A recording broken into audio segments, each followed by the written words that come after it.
భారత విద్యార్థి federation SFI Kataram sub division committee ఆధ్వర్యంలో చాకలి ఐలమ్మ జయంతిని పురస్కరించుకొని జయశంకర్ భూపాలపల్లి జిల్లా కాటారం మండల కేంద్రంలోని ఆమె విగ్రహానికి పూలమాలలు వేసి జయంతి వేడుకలు ఘనంగా నిర్వహించారు.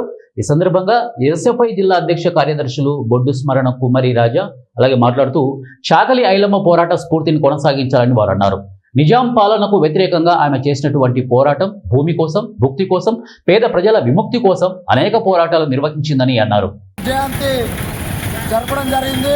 ఎందుకోసం చాకలి ఐలమ్మను ఇవాళ స్మరించుకోవాలంటే ఏదైతే భూమి కోసం, భుక్తి కోసం, పేద ప్రజల విముక్తి కోసం పోరాడిన చాకలి ఐలమ్మను మనం గుర్తు చేసుకోవాలి. ఎందుకోసం అంటే ఈరోజు రజాకారులకు వ్యతిరేకంగా, భూస్వాములకు వ్యతిరేకంగా ఈ తెలంగాణ పోరాట యోధులకు పూర్తిగా నిలిచిన చాకలి ఐలమ్మను ఈరోజు స్మరించుకోవడం ఎంతో గొప్పదనం.